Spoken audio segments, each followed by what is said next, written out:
Sudah bisa saya mulai? Sudah bisa? Saya diberi waktu berapa lama?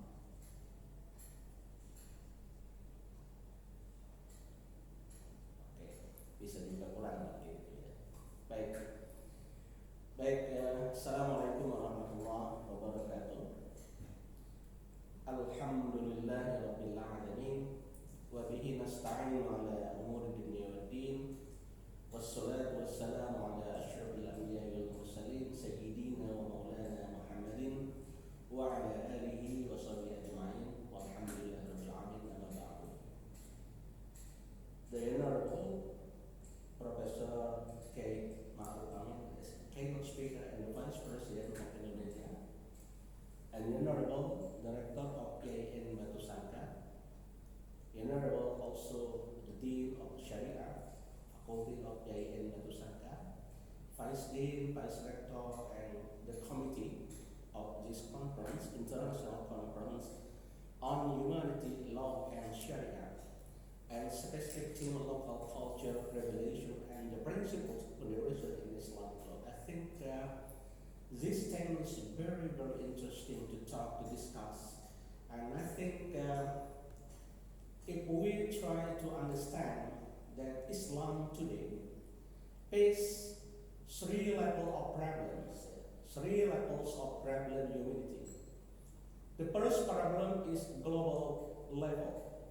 Second problem is national level, and third problem is local level. If I observe this term, I think three levels include in the term of this conference local culture, revelations, and the principle of moderation in Islamic law. And I specify my topic is Fiqh. I mean, it is the fiqh of environment. As we know, that fiqh it is one issue, environment. I think it's one issue in humanity life today. Yeah, I think it's one of global issue, global problem of humanity life, human life. Fiqh of environment or fiqh.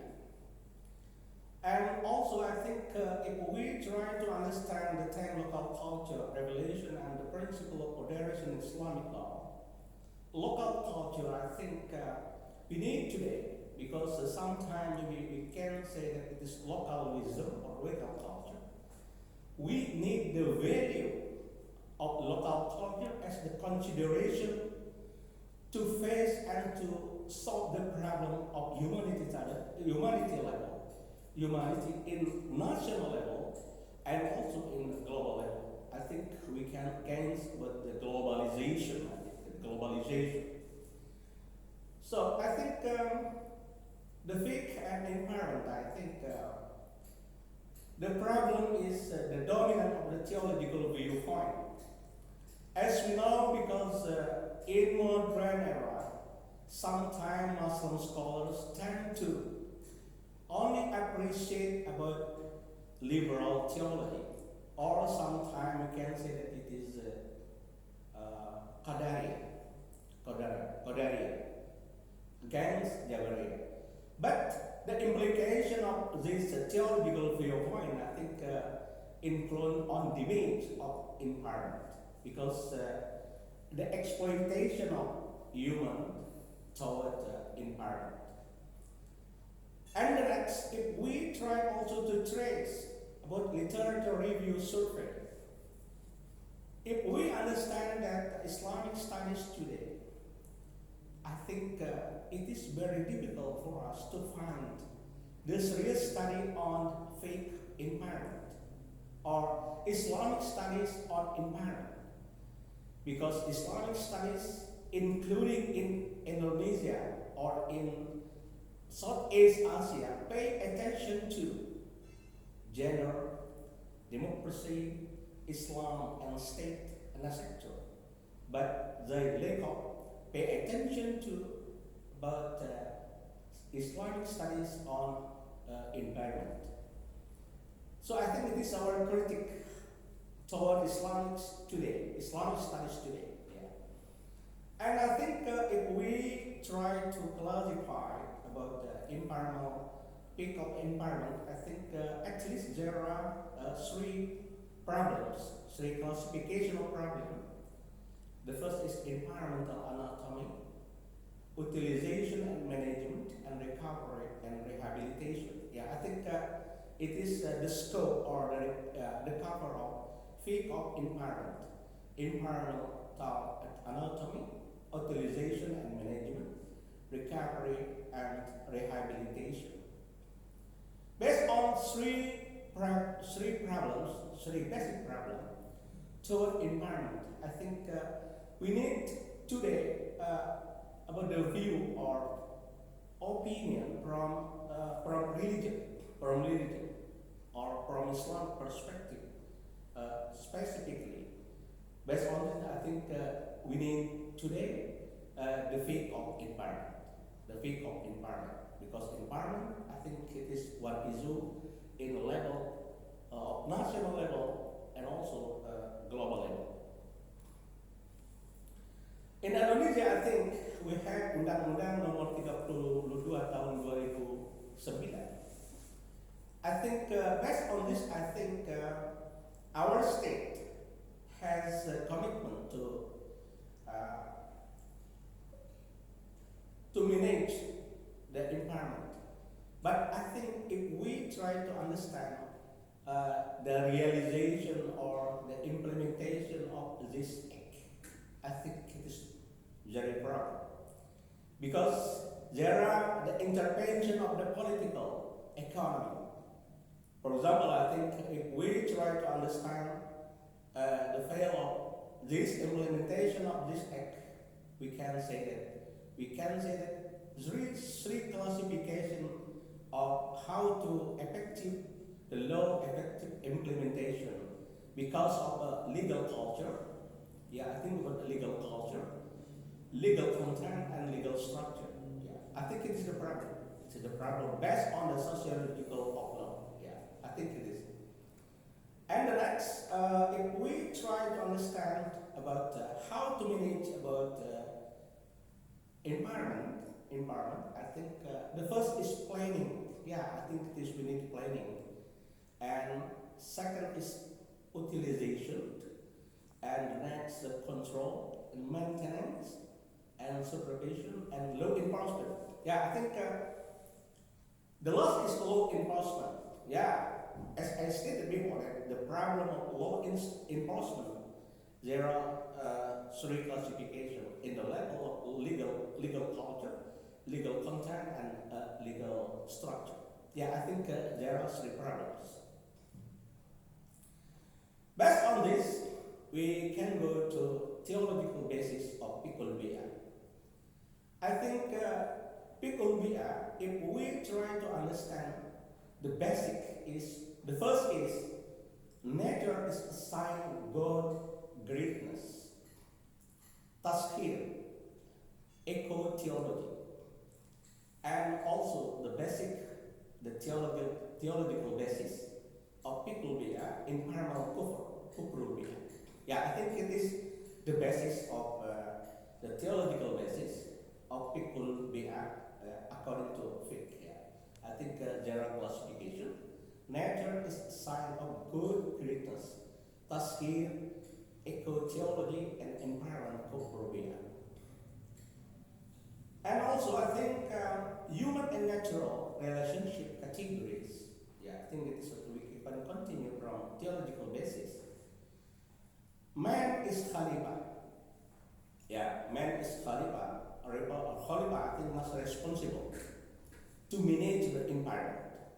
A tashkir, not exploitation in this context, is nature manager.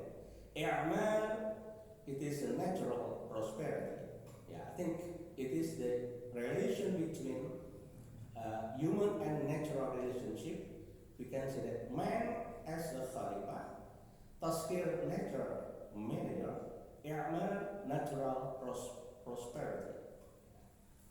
And I think all of us and participants and speakers, I think Today, the theory, the basis theory of Fiqh will be, I think, we can say from Maqasid Sharia. Yeah, I think today Maqasid Sharia is the basis. Yeah. Maqasid Sharia is basis. Not only today, I think the new trend of Islamic Maqasid Sharia, not only in Islamic law, but also cover in all aspects of Islamic studies. For example, I think in Islamic education, in Islamic politics, and etc. I think Maqasid Sharia is new trend to understand about the Maqasid Sharia. Yeah, as we know, Maqasid Sharia, the first is Hifzuddin. Hifzuddin, we can say the religious protection. And next, life maintenance. Life maintenance. Hifzun Nas. Hifzun Nas. And Hifzul Akal, protection of intellect. And Hifzun Nas, offspring protection. And Hifzul Man, the last is Hifzul Man, welfare protection. So we can say that based on theological basis and based on the dominant theological basis and also based on the Maqasid Sharia, environmental law, we can say that it is prophetic law paradigm on environmental management. Yeah, I think it is. Oke, saya kira itu sebagai pemantik diskusi ya. Jadi begini, saya kira yang saya hormati para pembicara, ya, Pak Syamsi Ali, Profesor Asosiat Profesor Nick, kemudian beberapa narasumber yang lain, dan saya kira nanti kita bisa banyak menimba informasi dan juga pemahaman tentang betapa pentingnya persoalan fikih lingkungan. Mengapa saya katakan begitu? Ya, dalam studi Islam kita, ya sekarang ya terutama, masih jarang kita temukan bagaimana orang sarjana Muslim betul-betul serius ya meneliti tentang fikih lingkungan dalam perspektif studi Islam. Dalam hitungan saya, dalam bacaan saya, mungkin baru 2-3 lah disertasi studi Islam yang itu membahas tentang fikih lingkungan. Dan disertasi studi Islam kita banyak dominan berbicara tentang politik, tentang demokrasi, tentang gender dan sebagainya. Tapi masih kurang berbicara tentang yang kita sebut ini adalah fikih lingkungan. Padahal fikih lingkungan ini kalau kita kaitkan dengan isu kemanusiaan, itu dia termasuk dari bidang hak asasi manusia, karena hak asasi manusia itu kita klasifikasi ada hak sipil politik dan hak ekosop. Nah, hak ekosop ini menurut saya umat Islam seharusnya memberikan kontribusi gitu ya. Tapi kayaknya umat Islam masih belum banyak beranjak gitu ya untuk memberikan kontribusi di dalam penanganan lingkungan hidup ini. Nah, kemudian yang tidak kalah pentingnya juga, saya kira juga pandangan-pandangan teologi kita itu masih bermasalah dengan lingkungan hidup ini. Mengapa saya katakan bermasalah? Karena teologi lingkungan kita itu masih banyak didominasi dengan teologi qadariyah. Mengapa saya katakan qadariyah? Karena qadariyah itu kan memberikan kebebasan kepada manusia untuk memanfaatkan lingkungan. Nah, dampak negatif dari pandangan teologi seperti ini adalah bahwa manusia seolah-olah pemilik dan penguasa alam. Dan dampaknya saya kira itulah yang disindir oleh Al-Quran, Zuharul fasad fil barri wal bahr bima kasabat aydin nas. Dan saya kira luar biasa itu dampaknya. Nah, sekarang dari teologi yang bersifat qadariyah itu menurut saya kita harus balance dengan teologi jabariyah dalam konteks fikih lingkungan ini. Karena apa? Bahwa lingkungan juga itu bukan dikuasai, tetapi harus dimanfaatkan, dikelola secara baik gitu ya. Nah, oleh karena itu tentunya berkait dengan pengelolaan lingkungan ini menurut saya di dunia global pun sekarang itu sudah sedikit bermasalah Karena saya kira kalau kita baca misalnya ada yang namanya SDGs, Sustainable Development Goals ya. Itu salah satu isunya yang paling kuat adalah salah satunya adalah isu lingkungan. Nah, lingkungan. Nah, saya kira ini persoalan kita. Nah, sementara sekalipun kita Indonesia sudah punya undang-undang tentang lingkungan hidup, tetapi menurut saya undang-undang itu perlu dikuatkan lagi. Karena apa? Sepertinya sanksi pidana penegakan hukum dalam perkara kejahatan atau pengrusakan lingkungan itu adalah jalan terakhir. Sehingga ini juga menurut saya kelemahan kita karena kita berhadapan dengan para pemodal, ya, pemodal dalam mengelola lingkungan hidup. Nah, oleh karena itu tentunya persoalan lebih lanjut adalah terkait dengan tema seminar kita pada hari ini. Kira-kira bagaimana fikih bisa menjawab persoalan tentang fikih lingkungan ini? Nah, di sini persoalan kita tadi disampaikan oleh Al-Mukarram, Bapak Wakil Presiden kita mengatakan bahwa persoalan-persoalan penguatan kebangsaan sekarang ini tidak bisa dihadapi dengan cara berpikir sederhana. Nah, oleh karena itu dalam usul fikih saya kira bapak-bapak dan ibu-ibu mahasiswa sudah banyak yang mempelajari, tetapi usul fikih yang kita butuhkan untuk menangani persoalan lingkungan hidup ini saya kira tidak sesederhana usul fikih halal haram, tidak. Tetapi usul fikihnya ada 3 level. Pertama yang kita sebut dengan usul fikihnya berlandaskan kepada 3 nilai. Nilai yang pertama itu adalah basic values, nilai-nilai dasar. Jadi nilai value, ada nilai keadilan, ada nilai kesetaraan, ada nilai-nilai kemanusiaan dan sebagainya. Itu harus menjadi pertimbangan. Kemudian yang kedua, nilai yang kedua itu adalah yang kita sebut dengan nilai yang disebut dengan nilai asas, nilai asas. Nah, kemudian yang ketiga itu norma konkret, hal-hal. Nah, artinya fikih ini kalau dihadapkan kepada persoalan lingkungan hidup tidak cukup kita hanya memakai hal-hal, tidak cukup. Tetapi harus mengkombinasikan 3 level norma. Norma nilai, norma asas, dan norma konkret. Dan inilah yang disebut dalam kajian fikih atau kajian hukum Islam disebut dengan kajian preskriptif. Jadi usul fikih kita adalah usul fikih preskriptif, tapi bukan semata-mata norma konkret. Tetapi juga ketika dihadapkan dengan fikih lingkungan sebagai sebuah isu nasional, lokal, dan global, juga tidak cukup kita hanya memakai preskriptif, tetapi harus dikombinasikan dengan yang disebut dengan kajian hukum yang bersifat deskriptif. Apa yang kita maksud dengan deskriptif? Itu adalah bahwa memahami dinamika persoalan masyarakat, umat, dan kebangsaan sekarang ini, baik di level lokal, level nasional, maupun di level global, itu harus melibatkan ilmu-ilmu terkait. Dan inilah makna penting tadi Wakil Presiden kita mengatakan bahwa ijtihad kolektif. Ijtihad kolektif itu artinya dalam konteks sekarang ijtihad minimal multidisiplin. Kalau bisa kita kembangkan lagi juga bisa bermakna interdisiplin. Atau bahkan sekarang sudah berkembang yang disebut dengan kajian transdisiplin. Atau bahkan sekarang ada teori baru cross disiplin. Nah, di sinilah makna kolektif, ijtihad kolektif, pemaknaan ijtihad kolektif dalam konteks persoalan fikih kontemporer, terutama dalam bidang lingkungan. Nah, oleh karena itu menurut saya ini problema kita, ya. Dan juga terkait dengan persoalan teori maqasid, ya. Teori maqasid. Nah, teori maqasid ini menurut saya sudah seharusnya kita elaborasi agar implementatif dalam konteks kehidupan kita sekarang.